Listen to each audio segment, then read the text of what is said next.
around that. It didn't seem possible. But I was too shy as a graduate student then to raise my hand and ask him to class. I waited till the class was over, and then I caught up with him. He was walking across the campus at this looking gate, and said, "Dr. Rogers, can I ask you a question?" He said, "Sure."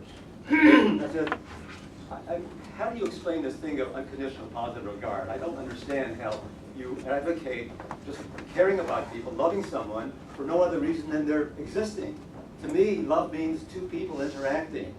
And as often as not, that relationship ends up in tragedy. Look at Romeo and Juliet and their passionate love for one another. And as the story unfolds and their families are in conflict, she pretends she's dead, he kills himself, and she kills himself. Tragic. So how do you explain this thing about unconditional positive regard and live happily ever after kind of thing? Pretty heavy question to ask a guy after he gave a lecture. And I don't remember his answer. What I do recall is how he got me and understood where I was coming from. Instead of answering the definition and the theory of unconditional positive regard, he manifested it as he was empathic with my question. And that morning, he transformed my life.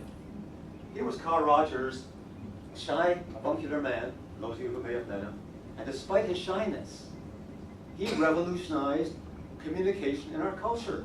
Not only in terms of psychotherapy, where the old conventional model of doctor-patient and the chasm of status between them, and he revolutionized that so we had the counselor and the client on equal footing. In education, he revolutionized that by replacing the hand-me-down curriculum from above to the obedient students to a facilitative process where the instructor, facilitator, and the students evolve their curriculum as their interests evolve with the process. In politics, he offered us a possibility of dealing with international negotiation, taking into consideration the feelings that people had as they were negotiating. We'll talk about that a little later. And in business, he also introduced the concept of empathy that is very much alive today in the world of business. We'll talk about that a little later as well. So here we are. I'm what's at so many places. Standing in his face, and he's talking, and so we're having that conversation.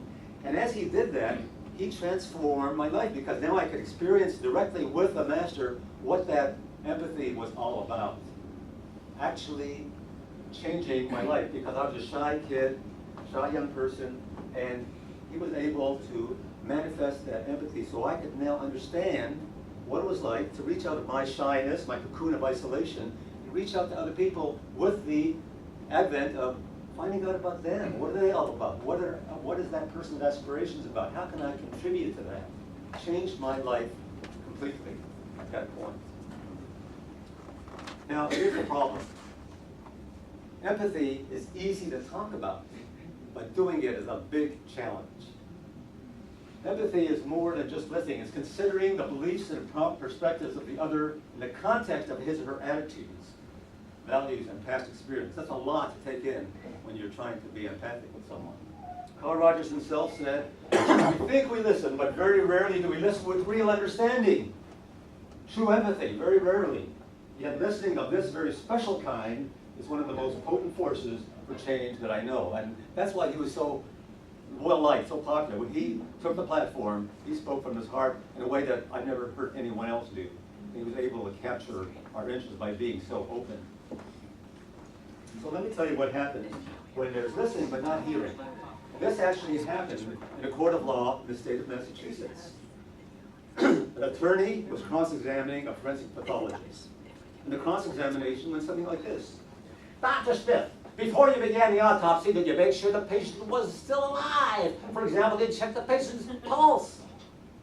"Well, no, I didn't do that." "Well, Dr. Smith, surely you checked the patient's vital signs before you began the autopsy?" "Didn't do that either." "Well, Dr. Smith, how did you know for sure the patient wasn't still alive?" "Well, for one thing, His brain was in a jar sitting on my desk. This attorney was so connected to his agenda, he couldn't hear what the other party was saying. He was so locked into his agenda. So many of us are sometimes. And he continued his linear, logical line of reasoning. Dr. Smith, despite all that, it's not possible the patient was still alive. The patient might have been alive without a brain. Practicing law somewhere.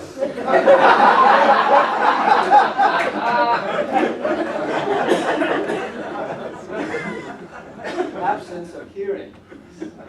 Not just listening, but hearing, as Lucy will tell us. The empathic listener is in. Here's the bottom line. That keeps the empathy a challenge. We're afraid of listening closely for fear of losing sight of our own agenda. How often are you busy listening to someone, but you're rehearsing your response to their statement? It's natural. If I had only 2 minutes with you this morning, that's the one thing I'd want you to take away, what you see right here.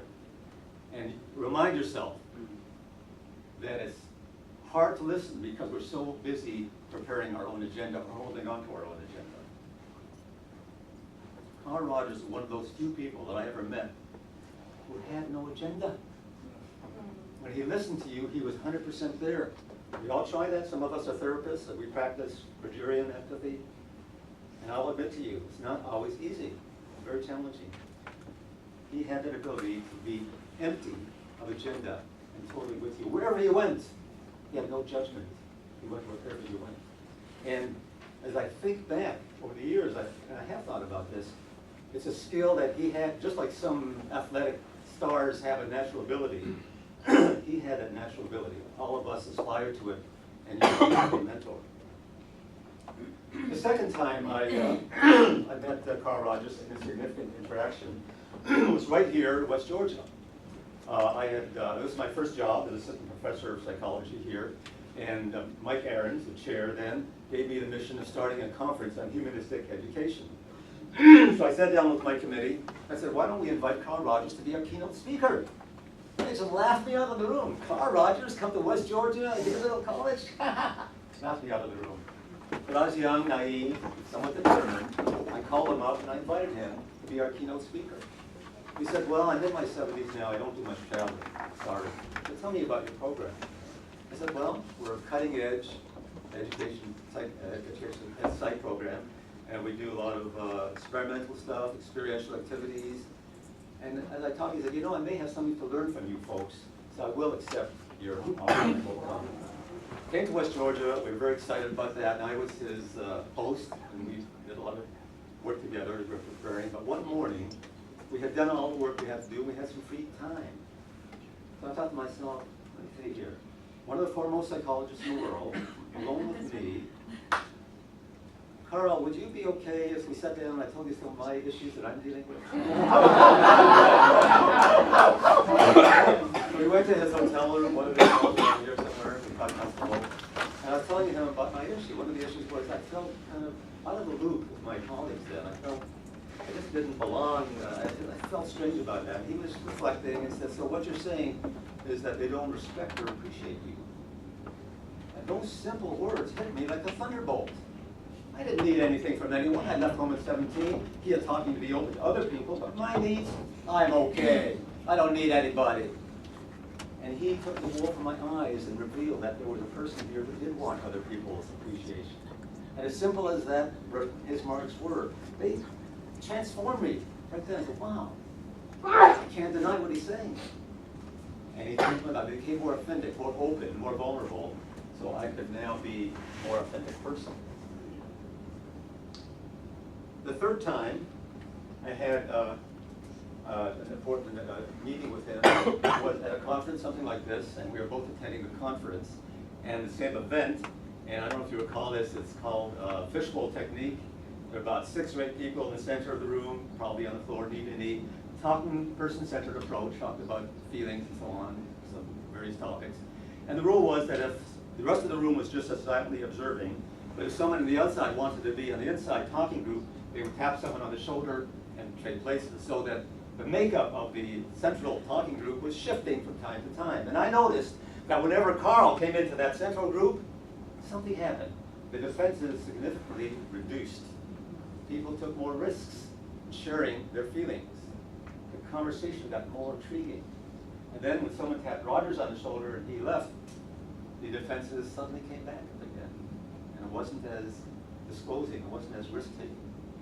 And then he'd come back and the opposite. 2-3 times this happened. I thought, what is going on here that this one man can have this kind of influence so subtly, without directing anything, just by his mere presence? I was really intrigued by that, and I couldn't figure out what was happening. I gave it a lot of thought, and what I realized is that he was actually doing some things, among others, the things I could identify. One is that he was much more honest about his deeper feelings. Even if what he shared was going against the trend of what was being discussed, it was relevant, and he was the one to get there first. The second thing he did is that he was much more sensitive to what the other people were sharing. He would get to the depth of their sharing and disclose what was really coming out of that person.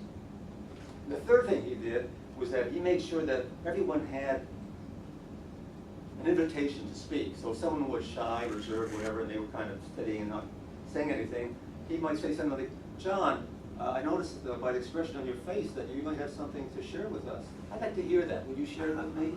And invite that person to share with the group, so that there was more of an equal basis of attention to each person regardless of their level of high confidence or low confidence.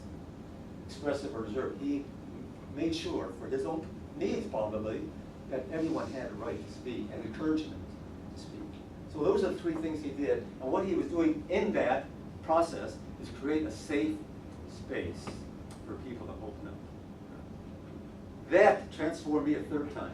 I learned about creating a safe space for people, for my clients, for associates, by being attentive, sharing deeply for myself, and making sure that the shy person was invited to speak as well.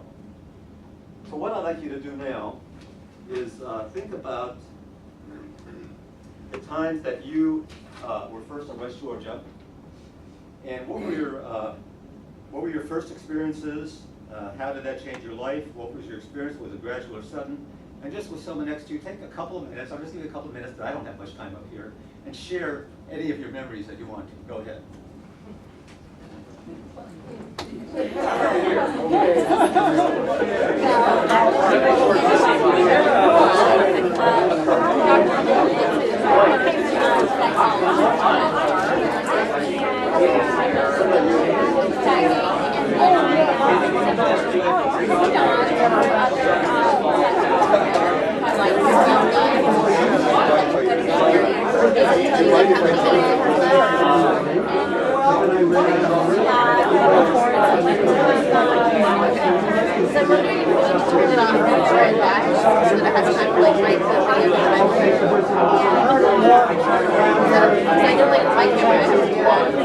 This one sucks.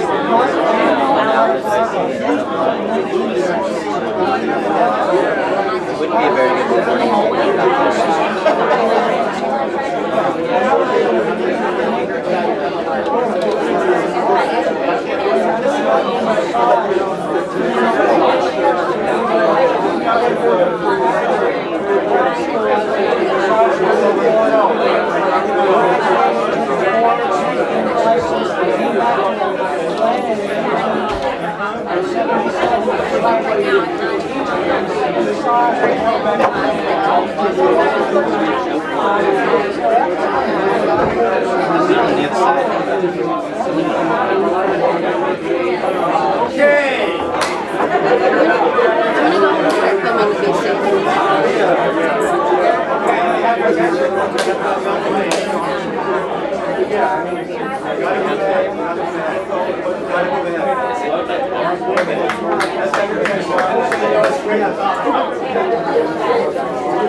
Now, a few years ago, a man by the name of Psych wrote a book called 13 Days in September.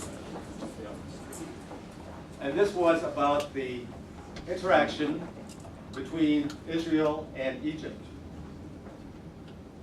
Jimmy Carter, president then, decided to bring together the two heads of state of Israel and Egypt, Menachem Begin, Prime Minister of Israel, and Anwar Sadat, the President of Egypt. And what he did is he used the person-centered approach, Rogerian approach, to international negotiations. And what does that mean? The first thing Carter did is he said, no press allowed. He allowed the intimacy of openness without having to be reported in the press. He encouraged the two people, Sadat and Begin, to open up emotionally as well as factually about their differences. And I could spend a whole hour just talking about, there was a whole book written about this. But the point I want to make to you is that Rogerian principles could be used in international negotiation. And guess what? They were successful. And Carl Rogers and I wrote a paper about that, which Chris Anstu's told me that he was using in his class, that outlined in detail all the aspects that were Rogerian in that process and that was successful. Now, what about the world of, oh, excuse me, let me see what Carl had to say. As the planet becomes more globalized, groups with diverse religions, beliefs, and value systems must learn to communicate despite their differences. A great need for the PCA now, in this time, more than ever before. A timeless need, and more current now. I could go into that for an hour. Let's talk about the world of work, which some of you are involved. Does the Rogerian approach work in the world of work? This guy, Spencer wrote a book, and the reason I want to share that with you is he spent 20 years looking at 650 jobs to see if the person-centered approach, dealing with feelings and openness, actually improved business. And he found out it helped understand others better, manage relationships better, would influence others more effectively, resolve conflict, greater likelihood, improve motivation, morale, improve teamwork. All it takes is participative decision-making, open, trusting environment, shared expectations, individual recognition, paying attention to the individual with emotional allowance. And overall, if you take all the statistics, without boring you, the main average statistic is everything was improved by at least 40%.